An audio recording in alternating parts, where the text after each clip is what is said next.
우리가 그동안 이제 신약을 중심으로 해서 디모데 전후서를 또 살펴보았고, 우리가 교회 직분에 대한 이야기들을 이제 오후 예배 시간을 통해서 함께 살펴본 바 있습니다. 오늘부터는 우리가 호세아서를 함께 말씀을 나누려고 합니다. 제 둘째 딸이 아빠한테 이렇게 이야기해요. 아빠, 내가 여호수아는 잘 알겠는데 호세아는 잘 모르겠어. 왜냐면 저희 딸 이름을 첫째를 수아, 둘째를 세아라고 지었잖아요. 수아는 여호수아에서 따와서 수아이고요. 둘째 세아는 호세아에서 따와서 세아예요. 근데 이제 여호수아는 말씀을 통해서도 많이 듣고 우리가 성경을 읽으면서도 많이 언급되는 것이 여호수아다 보니까 언니의 이름의 뜻은 너무 잘 알겠는데 정작 호세아는 잘 모르겠는 거예요. 실제로 호세아 성경이 어렵기도 하거든요. 그래서 호세아 누군지 잘 좀 알려줬으면 좋겠어라고 이야기를 했는데 마침 제가 이제 성경을 어디를 할까 고민을 하다가 여러 본문을 갖다가 묵상하고 생각하고 고민하고 사실 본문 정하는 게 제일 어렵거든요.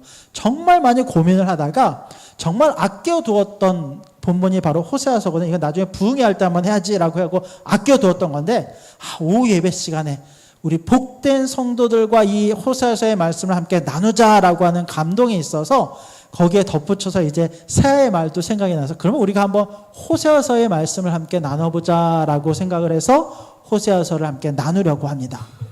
호세아의 이름의 뜻이 무엇일까요? 이름은 구원하다라고 하는 뜻을 갖고 있어요. 근데 이 호세아라고 하는 이름은 여호수아, 호세아, 예수와 예수 다 같은 그 어원의 뜻을 가지고 있는 이름들이에요. 그러니까 같은 이름인데 조금씩 변형돼서 나타난 것이 바로 이런 이름들입니다. 그래서 여호수아나 호세아나 다 같은 이름이라고 우리가 생각하면 좋을 것 같아요. 근데 이 호세아는 언제적 사람인가 보았더니 우리가 그동안 다뤘던 이제 신약을 제외하고 구약에서 나오는 인물들 중에 거의 맨 끝자락쯤에 위치한 사람들이긴 해요. 사실 이제 더 정확하게 말하면 이제 분열 왕국 시대에 이제 마지막 선지자들 중에는 뭐 그래도 앞쪽에 위치한 사람들이기는 합니다만 거의 북이스라엘이 멸망하고 남유다가 멸망할 때쯤에 활동했던 사람이 바로 호세아 선지자라고 생각하면 좋을 것 같습니다. 근데 여러분 우리가 이제 이 배경을 처음에 명확하게 알아야지 안 그러면 나중에 헷갈리거든요. 자, 다윗이요 통일 왕국을 이루었어요. 원래 이제 사울이 통일 왕국이었다가 그가 죽으면서 그의 아들이었던 이스보셋과 이스보셋을 추종하는 사람들과 또 이 다윗을 추종하는 사람들과 나뉘어서 그때 남유다와 북이스라엘이 한번 이제 구분된 적이 있었거든요. 근데 그때 다윗이 다시 온 땅을 다 통일해서 하나의 왕국을 세웠고 그 왕국은 굉장히 확장이 많이 되어지고 복도 많이 받아서 굉장히 이제 부흥하는 왕국이 됐어요. 더군다나 솔로몬 때는 그 지경이 더 넓혀져서 이루 말할 수 없는 은혜가 그 가운데 있게 되는 것을 볼 수 있습니다. 그런데 솔로몬 사후에 그 이후에 여러 어떤 죄의 모습들로 인해서 남과 북이 다시 한번 나눠지게 돼요. 그래서 북이스라엘은 사마리아 땅을 수도로 삼아서 이제 북이스라엘의 그 영토를 가지고 생활을 했고 남유다는 말 그대로 예루살렘을 중심으로 해서 유다 지파와 베냐민 지파와 중심이 돼서 이렇게 나라가 세워진 것이 이제 남유다예요. 이 북이스라엘과 남유다가 각각 나눠졌을 때 그때의 시대를 뭐라고 부르냐면 우리가 이제 분열 왕국이라고 불러요. 두 개의 나라로 분열이 되었다라는 거예요. 근데 그렇게 쭉 가다가 중간에 둘이서 막 같이 잘 해보자 으쌰으쌰한 적도 있고 서로 대립해서 막 싸운 적도 있고 여러 가지 이제 역사의 시간들이 흘러요. 이제 나중에 우리가 그 수요일마다 이제 사무엘서를 나가고 있는데 그 사무엘서 끝나고 열왕기를 들어가면 아마 요 내용들이 주로 다뤄질 겁니다. 그러다가 북이스라엘도 타락하고 남유다도 타락하고 여러 가지 사건들을 겪은 다음에 북이스라엘이 먼저 아수르에 의해서 멸망을 당하게 돼요. 그때가 이제 BC 722년 완전히 멸망을 당하게 되고 그리고 나서 남유다는 한참을 지속되고 있다가 마침내 바벨론에 의해서 BC 586년에 이 남유다도 완전히 멸망하는 것을 볼 수 있습니다. 그러면 호세아는 어느 시대 사람인가? 보면 1절을 보면 이렇게 나와 있어요. 자, 1절을 보면 우시아와 요담과 아하스와 히스기야가 이어 유다 왕이 된 시대. 익숙한 이름이 한두 개 등장을 했어요. 특히 익숙한 이름이 뭐가 있습니까? 히스기야, 우시아 정도. 요담도 어디서 들어본 것 같아. 히스기야는 확실히 알겠어. 이 히스기야가 유다 왕이 된 때라고 되어 있는데, 이 히스기야가 유다 왕으로 막 등극한 지 얼마 안 됐을 때에 활동을 했어요. 남유다를 기준으로 봤을 때는. 근데 실제로 호세아는요, 북이스라엘의 선지자예요. 그러니까 북이스라엘 선지자가 한 2명 정도 성경에 있고, 이제 나중에 북과 남과 다 활동했던 선지자들도 있습니다만, 북에서 활동했던 선지자들은 이제 아모스와 이 호세아 두 선지자예요. 근데 호세아는 북이스라엘을 중심으로 활동했는데, 그때 북이스라엘의 왕이 누구였냐면, 자, 요하스의 아들 누구라고 나와요? 여로보암이 이스라엘의 왕이 된 시대라고 나와요. 이때 북이스라엘의 왕은 여로보암 시대. 더 정확히는 여로보암 2세의 시대예요. 그때에 호세아에게 하나님의 말씀이 임했어요. 근데 이게 참 신기한 게 뭐냐면, 보통은 우리가 소명장을 굉장히 중요하게 생각을 해요. 이를테면 성경에 우리 신앙의 선배들이 하나님께 처음 부름을 받은 장면들이 성경에 보면 중요하게 기록이 되어져 있거든요. 그런 내용들을 통해서 우리에게 하나님의 부르심이 어떠한가, 이 막 은혜들을 받고 이제 그런 어떤 이제 은혜가 있지 않습니까? 호세아서에는요, 하나님의 말씀이 어떻게 임했는지 그 호세아서의 소명을 막 중점적으로 막 이렇게 화려하게 기록하지 않아요. 왜냐면 시대 자체가 굉장히 어두운 시대, 아픈 시대예요. 여로보암 시대가 여러분 어떤 시대냐면요, 경제적으로 굉장히 부흥한 시대예요. 그 여로보암 시대는 북이스라엘을 통틀어서 영토가 가장 많이 확장이 되었고요, 경제적으로 굉장히 많이 부흥했어요. 근데 여러분, 우리가 생각할 때 우리나라가 잘 살고 부자의 나라, 강국의 나라가 되면 다 좋을 것 같나요? 꼭 그렇지만도 않다는 거예요. 여로보암 시대의 문제는 뭐였냐면, 나라는 강대국이 되고 잘 사는 나라가 되었는데 정작 빈부의 격차가 그 어느 때보다 가장 심했던 시대가 여로보암 시대예요. 그러니까 잘 사는 사람들은 엄청 잘 사는데 못 사는 사람들은 엄청 가난하게 사는 시대야. 또 가장 큰 문제는 뭐냐면 종교적인 복합주의 시대. 그러니까 뭐냐면 이런 거예요. 하나님을 섬겨요. 근데 이방신도 같이 섬겨요. 심지어 그 당시에 그 고고학적으로 발견된 그 돌 비문에는 뭐라고 써져 있냐면, 사마리아의 신 여호와와 그의 아내 아세라가 이와 같은 비문이 등장을 해요. 그러니까 하나님도 있고 이방신도 있고 다 복합적으로 사는 이런 시대라는 거예요. 우리가 사는 이 시대와 같이 마찬가지로 경제적으로 부하고, 요즘 여러분 가난해서 밥 못 먹는 사람 없잖아요. 정말 가난하더라도 복지가 잘 돼 있어서요, 어느 정도 지원받고 어느 정도 이제 보장되는 어떤 삶을 사는데, 그러나 영적으로는요, 지금보다 더 타락한 시대가 있을 정도로 사람들이요, 죄를 지어서 타락한 게 아니라 영적으로 어두워져서 하나님의 것을 분별하지 못하고 하나님도 섬기지만 다른 것도 섬기는 복합주의적인 시대를 살아가는 것이 바로 이 시대 아닙니까? 우리가 사는 이 시대가 꼭 그렇다는 거예요. 이때 하나님께서 호세아에게 소명을 주셔요. 하나님의 말씀을 주셔요. 근데 그 말씀이 어떤 말씀인지 압니까? 여러분, 다른 선지자들은요, 막 위대한 소명을 받잖아요. 야, 네가 죽든지 살든지 가서 이 그들에게 회개하고 돌아오라, 선포하라. 그러면 막 생명을 걸고 가서 선포하고, 이게 선지자들의 소명이잖아요. 호세아가 받았던 소명이 뭔지 아십니까? 너는 가서 음란한 여자 창녀와 결혼하라. 이것이 호세아에게 준 소명이었다는 거예요. 말이 됩니까? 이런 이상한 명령이 어디 있습니까? 한번 말씀을 봅시다. 우리 2절 말씀 같이 한번 봅시다. 2절입니다. 시작.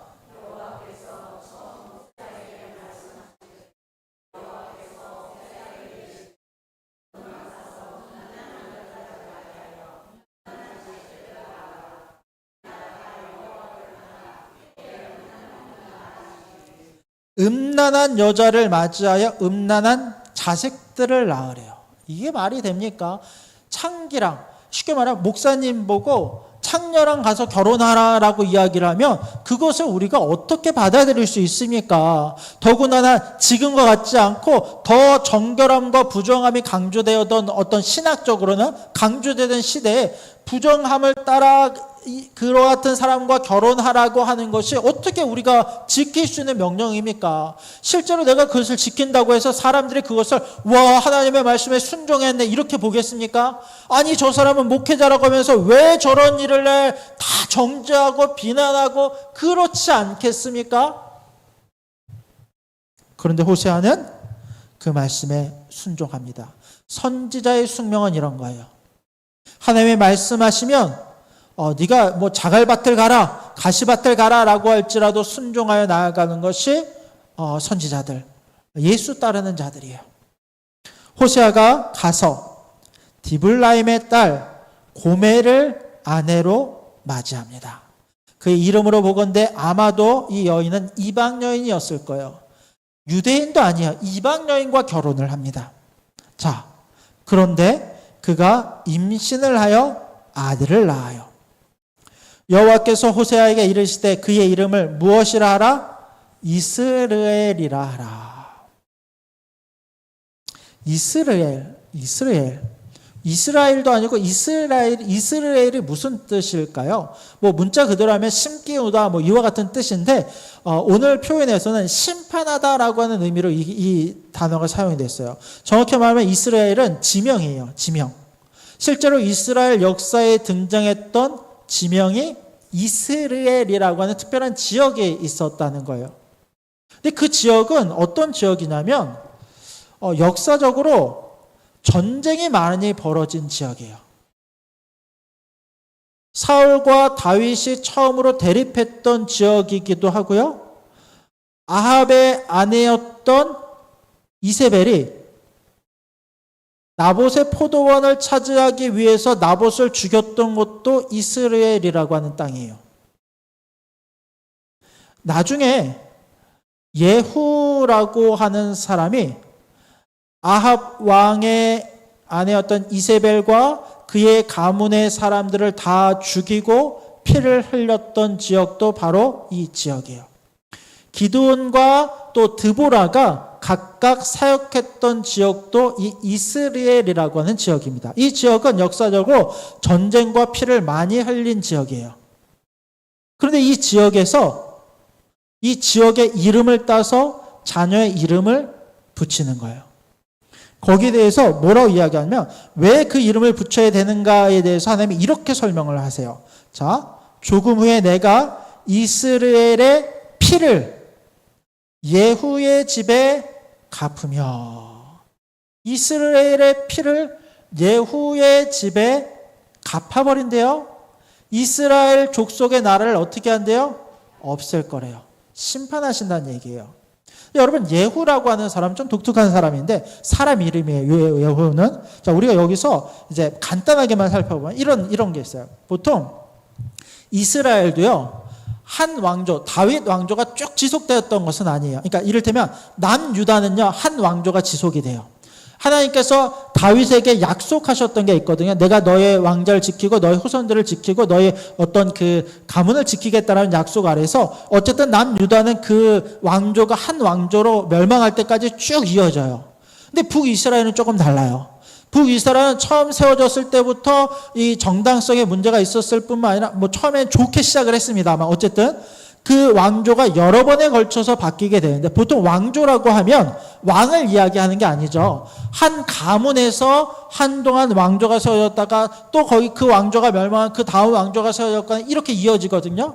근데 직전에 있었던 지금 이 왕조는 어느 왕조냐면 오므리 왕조가 이제 시작이 됐어요. 오므리 왕조 때 우리가 잘 아는 오므리 왕조의 사람이 누구냐면 아합 왕. 이 아합 왕의 악함과 그의 어떤 불신앙과 모든 우상을 이스라엘에 딱 데리고 온 그 모든 악함을 보시고 하나님께서 오므리 왕조를 심판하시기 위해서 누구를 세우냐면 예후를 세워요. 이 예후는요, 하나님의 말씀을 받고 이 아합의 왕조를 무너뜨렸을 뿐만 아니라 이스라엘 땅에서 온 이방 그 신전들을 다 몰아내고요. 성전을 정화하고 여러 가지 개혁을 일으켜요. 금송아지를 남기고 금송아지만 빼고 나머지 것들을 다 칠해하는, 그러니까 좀 독특한 사람입니다만 다 칠해하는 어떤 이런 놀라운 업적을 세웠어요. 하나님께서 그를 기뻐하셨을까요? 기뻐하지 않으셨을까요? 실제로 기뻐하셨어요. 그가 하나님의 부름을 받아 여러 가지 일들을 감당한 것에 대해서 성경은 굉장히 긍정적으로 기록을 합니다. 근데 오늘 성경을 보면 예후의 집에 심판이 있을 거라고 이야기해요. 이건 뭐냐면 예후를 심판하시겠다는 게 아니라 예후에 이어서 뒤이어 나타난 그 예후 왕조가 있잖아요. 오므리 왕조는 끝났어. 그 이후에 있는 이 예후 왕조가 있는데, 예후 왕조를 가만히 봤더니 처음에 시작은 잘했지만 점점 가면 갈수록 이 아합 왕의 악함을 똑같이 닮아가거나 심지어는 그보다 더 심한 왕들이 등장을 하기 시작하면서 여로보암에 이르기까지 계속된 악행과 하나님을 떠남이 그 가운데 있었을 때, 하나님께서 이제 내가 이스라엘 족속을 가만히 두고 보지 않으시고 내가 그 땅을, 그 백성들을 심판하시겠다라고 말씀하고 계신 거예요. 그걸 누구를 통해서 이야기해요? 호세아를 통해서. 특별히 호세아의 첫 번째 아들 이스라엘을 통해서 그의 이름을 심판하다, 심기우다 심판하다라고 하는 이름을 지어서 그 일이 너희 가운데 있게 될 것을 예언하고 말씀하고 계신다는 거예요. 그리고 나서 5절을 보았더니 그날에 내가 이스라엘 골짜기에서 이스라엘의 활을 꺾으리라 하시니라. 활을 완전히 꺾겠다는 거죠. 그리고 나서 6절을 같이 한번 읽어봅시다. 6절입니다. 시작.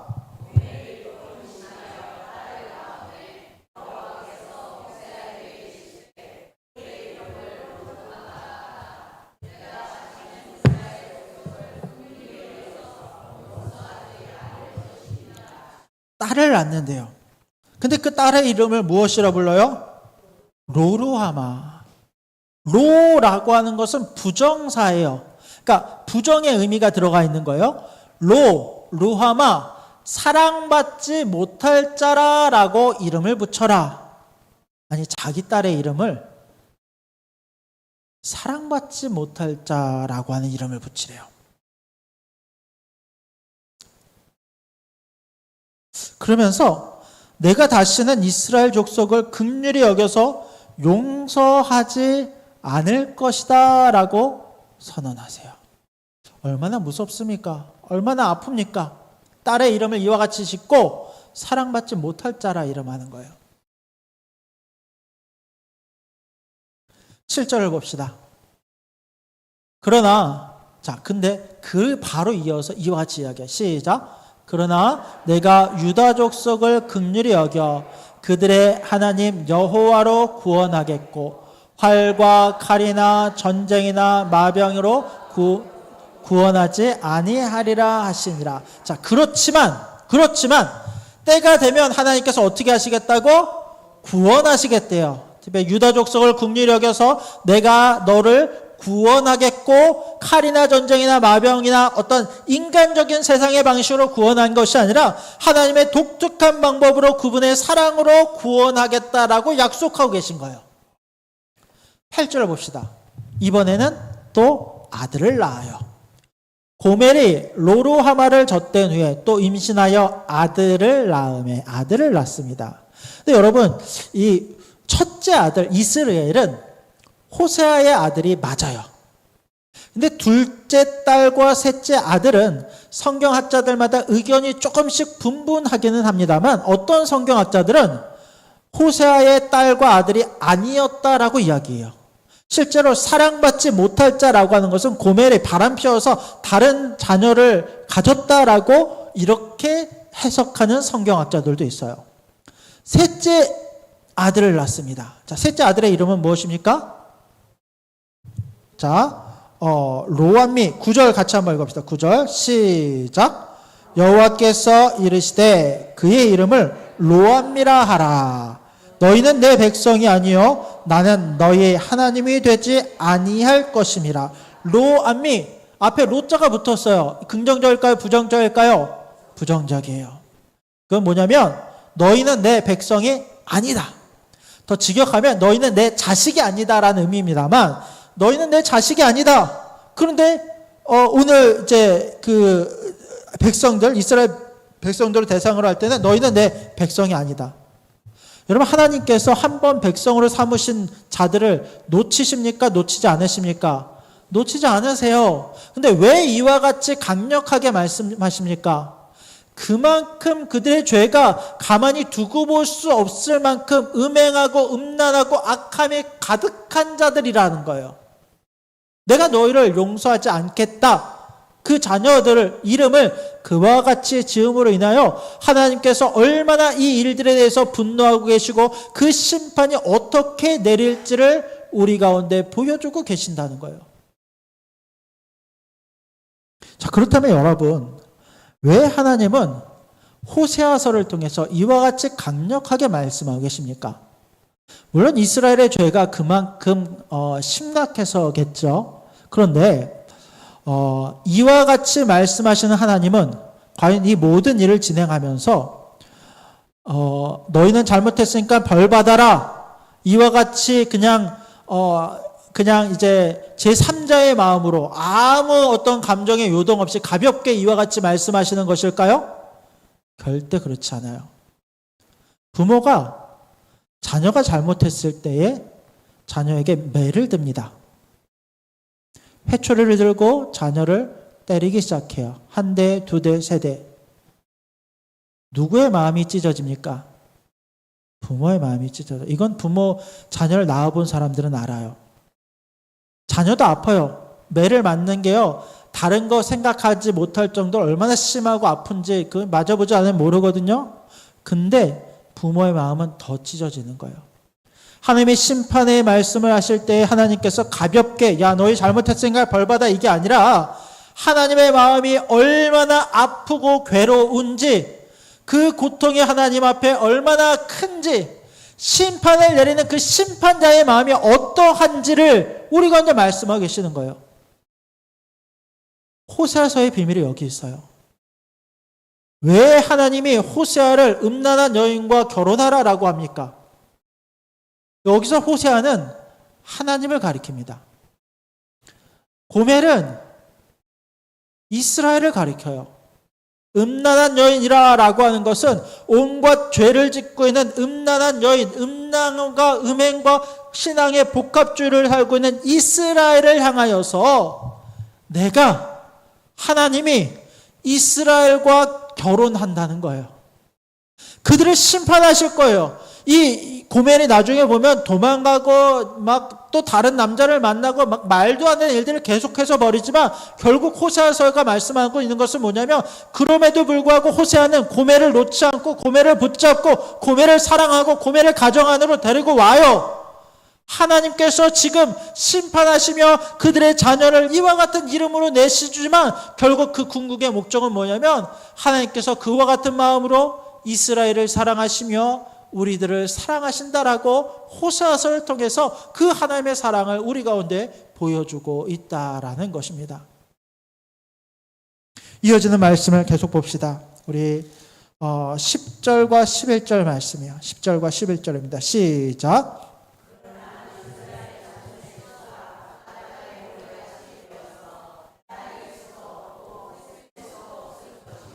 전에 그들에게 이르기를 너희는 내 백성이 아니라 한 그곳에서 그들에게 이르기를 너희는 살아계신 하나님의 아들들이라 할 것이라.